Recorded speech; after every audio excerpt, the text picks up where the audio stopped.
Louvado seja nosso Senhor Jesus Cristo. Vatican News, direto da Cidade do Vaticano.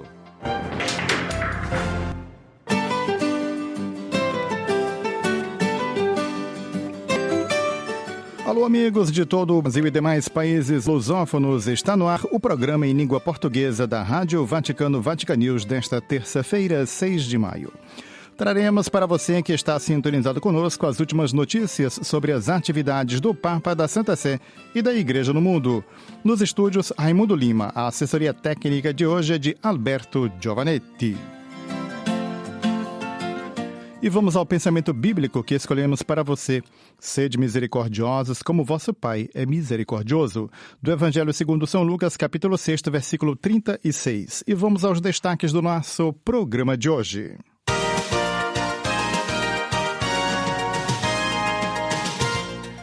Realizada esta terça-feira a última congregação geral antes do início do conclave, cardeais refletem sobre as qualidades do futuro Papa.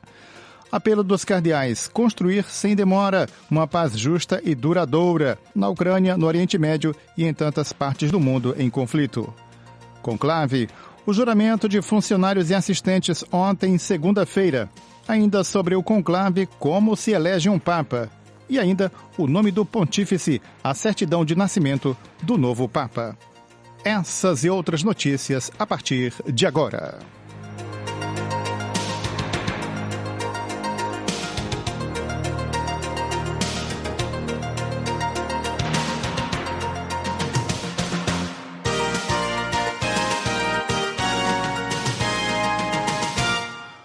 Última congregação geral. Cardeais refletem sobre as qualidades do futuro Papa. Os detalhes com o colega Túlio Fonseca.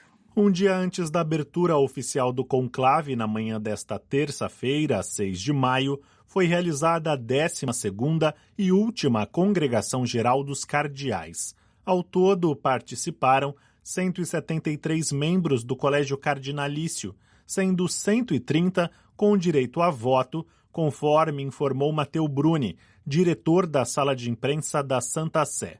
Como de costume, os trabalhos iniciaram-se às 9 horas locais, com um momento de oração.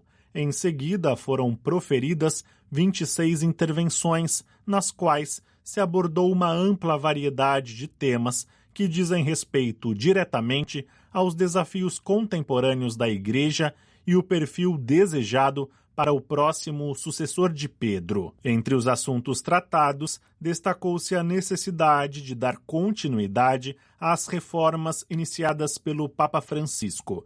Temas como as leis contra os abusos, questões econômicas, a renovação da Cúria Romana, a sinodalidade, o compromisso com a paz e o cuidado com a criação foram amplamente debatidos. Com particular ênfase, refletiu sobre a missão do novo Papa como um pontifex, literalmente um construtor de pontes, que seja também pastor, mestre de humanidade e rosto de uma igreja samaritana. Diante de um cenário mundial marcado por guerras, polarizações e violências, emergiu o apelo por um Papa da misericórdia, da escuta sinodal e da esperança. A congregação também abordou temas como o direito canônico e o exercício do poder pontifício, a unidade da Igreja frente às divisões internas e o papel dos cardeais na comunhão eclesial. Foi sugerido, inclusive, que a solenidade de Cristo Rei e a Jornada Mundial dos Pobres sejam consideradas em conjunto como momentos fortes do calendário litúrgico e pastoral. Mencionou-se ainda a necessidade de encontros mais frequentes do Colégio Cardinalício por ocasião dos consistórios. Outras reflexões incluíram a iniciação cristã e a formação como atos missionários, o testemunho dos mártires da fé em regiões de conflito e onde há restrições à liberdade religiosa, bem como a urgência da crise climática. Também foi citado o tema da data da Páscoa em referência ao Concílio de Nicéia e ao ecumenismo. Matteo Bruni anunciou ainda que o anel do pescador do Papa Francisco foi formalmente invalidado, conforme a tradição quando se encerra um pontificado, e foi lido um apelo às partes envolvidas em diversos conflitos armados, clamando a um cessar-fogo permanente e ao início de negociações em prol de uma paz justa e duradoura. A sessão foi encerrada às 12 horas e 30 minutos locais e Bruni confirmou que não haverá outras congregações gerais antes do conclave. O diretor da sala de imprensa também esclareceu aspectos práticos da programação litúrgica e processual do conclave, que terá início na tarde de quarta-feira, 7 de maio. Pela manhã, será celebrada a missa pro eligendo Pontífice às 10 horas locais, 5 horas no Brasil, na Basílica de São Pedro. Às 14 horas e 45 locais, 10 e 45 no Brasil, os cardeais sairão da Casa Santa Marta rumo ao Palácio Apostólico para o início do conclave. Na quinta-feira, os cardeais deixarão Santa Marta às 7 horas e 45 minutos. Às 8 horas e 15 minutos, celebrarão a missa e as laudes na Capela Paulina. Às 9 horas e 15, terão a oração da hora média na Capela Sistina e darão início às votações. Bruni indicou que, se a fumaça for branca, poderá ser vista a partir das 10 horas e 30 minutos locais ou após o meio-dia. O almoço será servido na Casa Santa Marta às 12 horas e 30 minutos, com retorno à Capela Sistina às 15 horas e 45. As votações da tarde recomeçarão às 16 horas e 30 minutos. Se houver fumaça branca durante a tarde, é possível que apareça por volta das 17 horas e 30. Caso contrário, a fumaça preta poderá ser vista por volta das 19 horas. As atividades do dia se concluirão com a oração das vésperas na Capela Sistina e às 19 horas e 30 minutos locais, os cardeais retornarão à Casa Santa Marta. Na véspera do início do conclave, os cardeais reunidos no Vaticano para a eleição do novo pontífice pedem um cessar-fogo nos locais onde estão ocorrendo conflitos. Reunidos na Congregação Geral antes do início do conclave, observando com pesar que não houve progresso na promoção dos processos de paz na Ucrânia, no Oriente Médio e em tantas outras partes do mundo, os cardeais expressam preocupação com os ataques que se intensificaram, especialmente contra a população civil. Fazemos um apelo sincero a todas as partes envolvidas, diz o comunicado divulgado pela Santa Sé, para que cheguem a um cessar-fogo permanente o mais rápido possível e negociem, sem pré-condições e sem mais atrasos, a paz longamente desejada pelas populações envolvidas e pelo mundo inteiro. O convite dos purpurados é dirigido a todos os fiéis para que intensifiquem a súplica ao Senhor por uma paz justa e duradoura.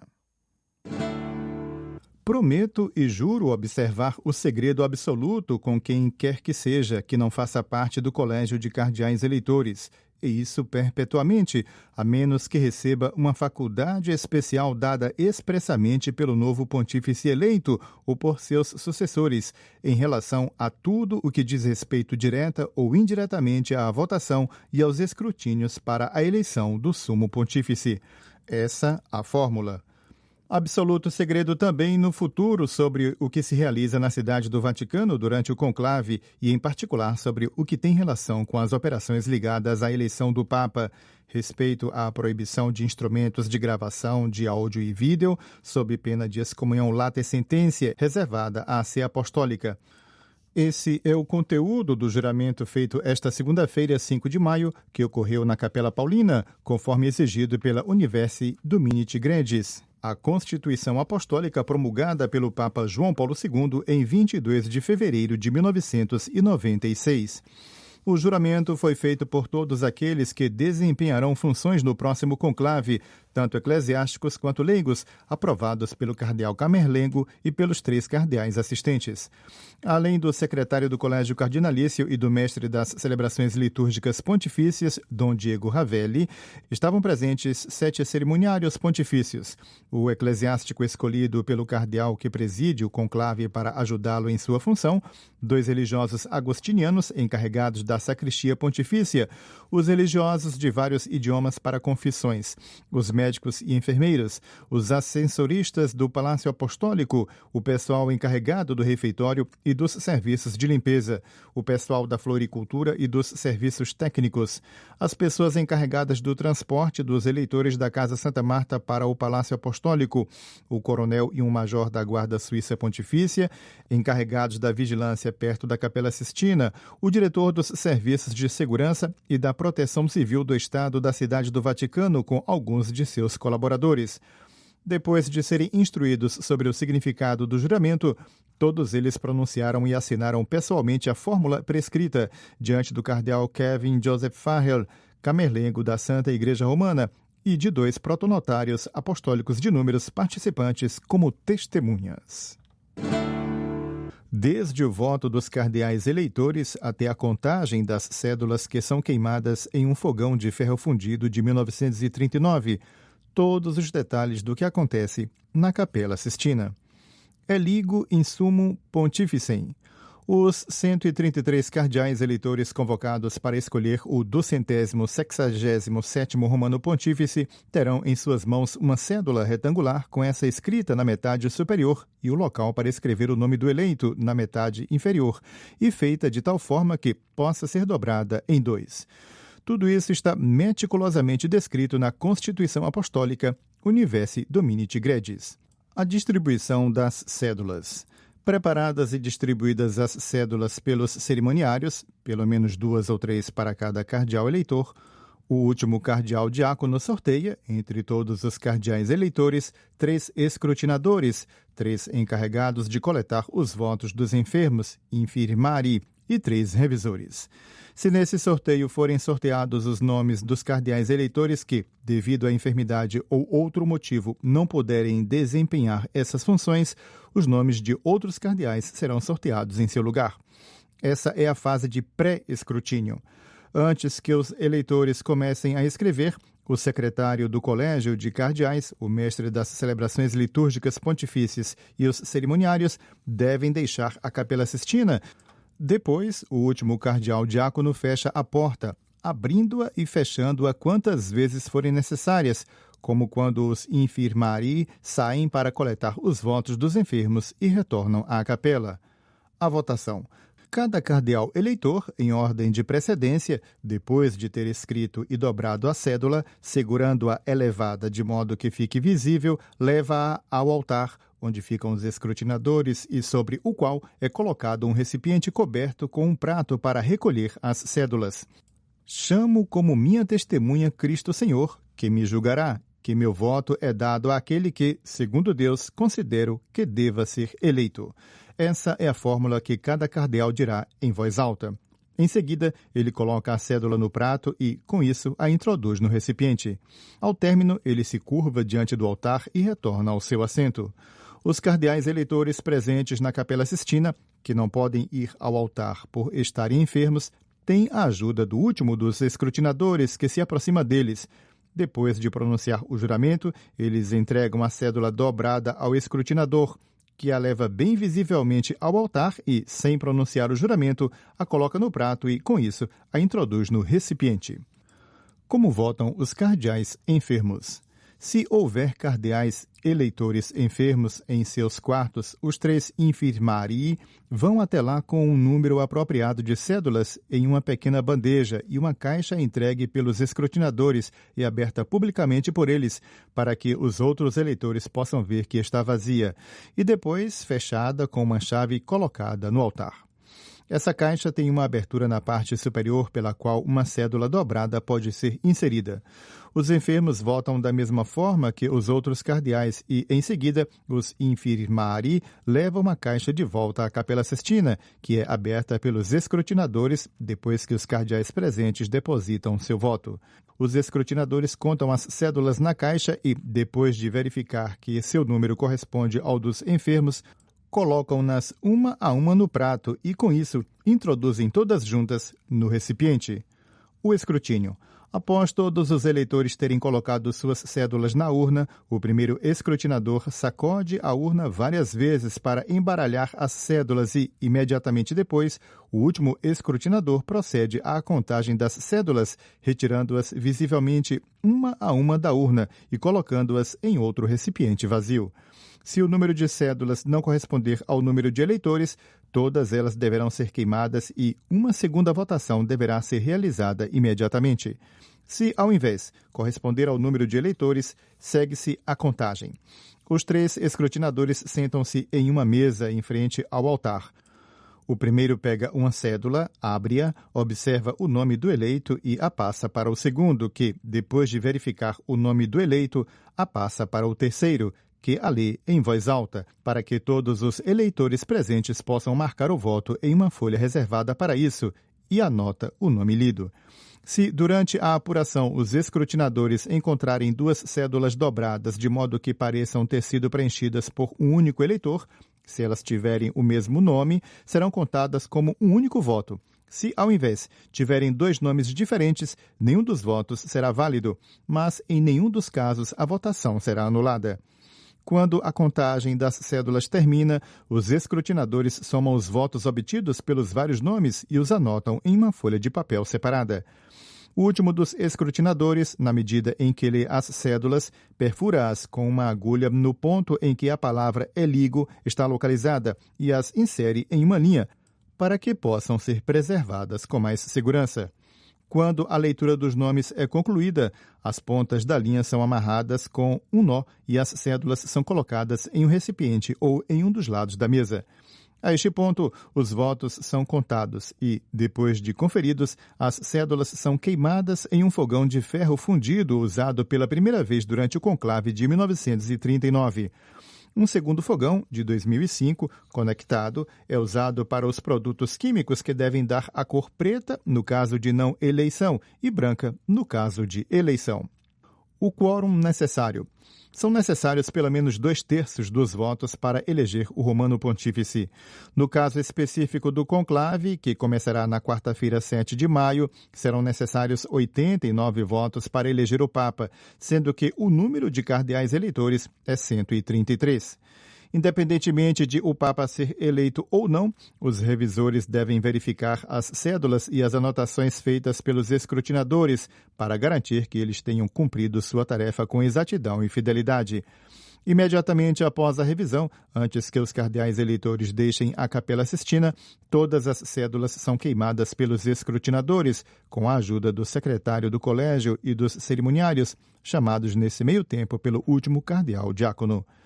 Se, ao invés, uma segunda votação for realizada imediatamente, as cédulas da primeira votação serão queimadas somente no final, juntamente com as da segunda votação.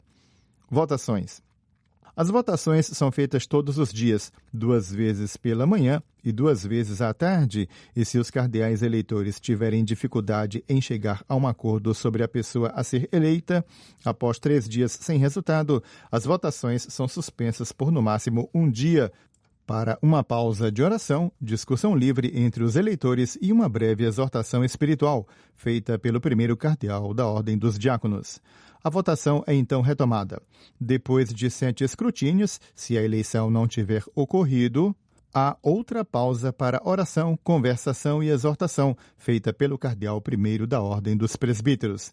Em seguida, outra série de 7 escrutínios é eventualmente realizada e, se a eleição não tiver ocorrido, há outra pausa para oração, conversação e exortação, realizada pelo cardeal primeiro da Ordem dos Bispos. Em seguida, a votação é retomada com um máximo de 7 escrutínios. Se não houver eleição, um dia é reservado para oração, reflexão e diálogo e, nas votações subsequentes, a escolha deve ser feita entre os 2 nomes que receberam o maior número de votos no escrutínio anterior. Nesses escrutínios, também é necessária uma maioria qualificada de pelo menos 2/3 dos cardeais presentes e votantes, mas, nessas votações, os 2 cardeais para os quais se pede o voto não podem votar. Se eu não for, João 24 certamente irá. Com essas palavras, o Papa Francisco respondeu, em 4 de setembro de 2023, na coletiva de imprensa, durante o voo de volta da Mongólia, A pergunta de um jornalista sobre a possibilidade de uma viagem apostólica ao Vietnã. Mas será João o nome escolhido pelo próximo pontífice? As palavras de Francisco poderiam, talvez, serem confirmadas pela iminente página da história da Igreja que se abre com o conclave.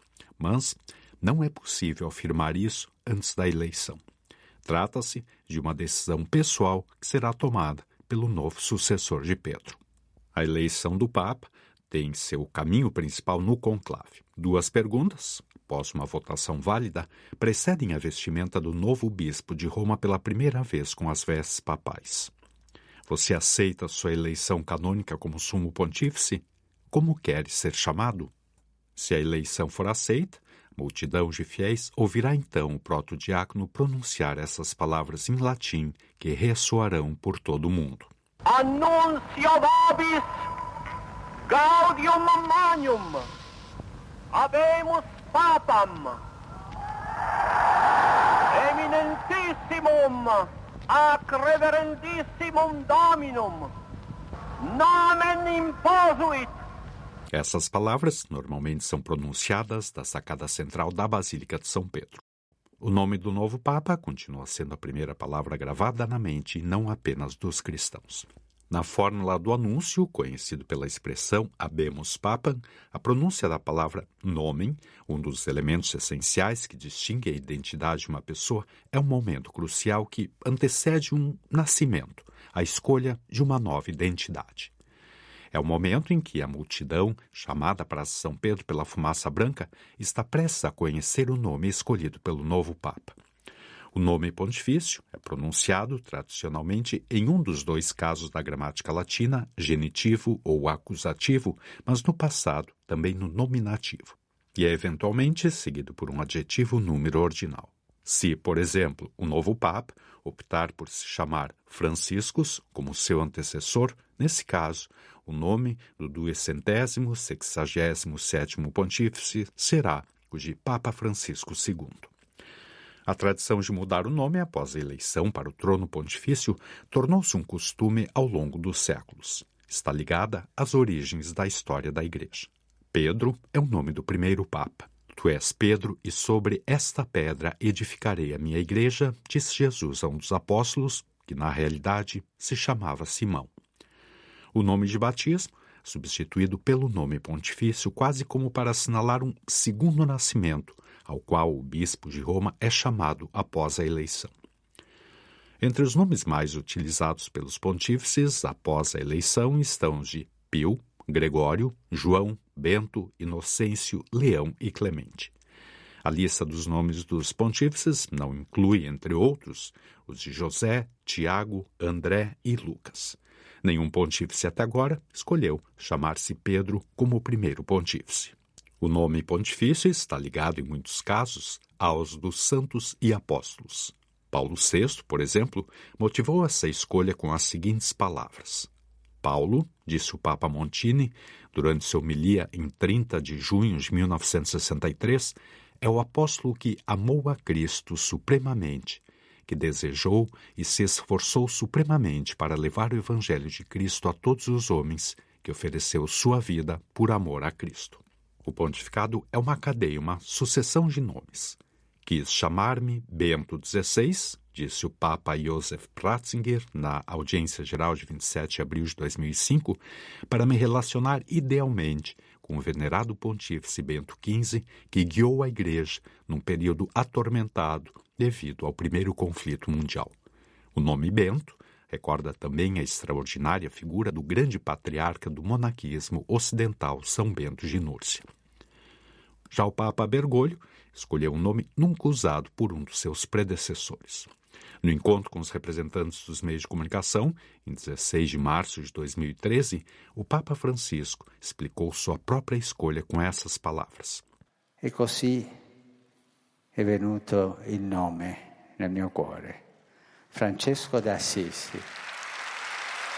E per me l'uomo della povertà, l'uomo della pace, l'uomo que ama e custodia. Surgiu o nome no meu coração, Francisco de Assis. Para mim, é o homem da pobreza, o homem da paz, o homem que ama e preserva a criação. A escolha do nome também está ligada a motivações emocionais. Chamar-me-ei João. Esse nome, explicou João XXIII no discurso de 28 de outubro de 1958, com o qual aceitou o mandato petrino, nos é doce, porque é o nome do nosso Pai. Nos é suave, porque é o título da humilde paróquia em que fomos batizados. É o nome solene de inúmeras catedrais espalhadas pelo mundo e, antes de mais nada, da Santíssima Basílica de Latrão. O nome também está ligado a algumas escolhas inusitadas. Nos 2000 anos de história da Igreja, foi o Papa João Paulo I quem escolheu pela primeira vez um duplo nome. Chamar-me-ei João Paulo. Eu não tenho nem a sabedoria de coração do Papa João, nem a preparação e a cultura do Papa Paulo, explicou no Ângelus de 27 de agosto de 1979. Estou, porém, no lugar deles e devo procurar servir a Igreja. Alguns pontífices escolheram o nome do seu antecessor. João Paulo II, por exemplo, herdou o do Papa Luciani. O novo Papa, explicou Wojtyła na audiência geral de 22 de agosto de 1979, escolheu 2 nomes, João e Paulo. Recordo-me bem daquele momento, quando na Capela Sistina ele expressou sua vontade. Quero usar os nomes de João e de Paulo.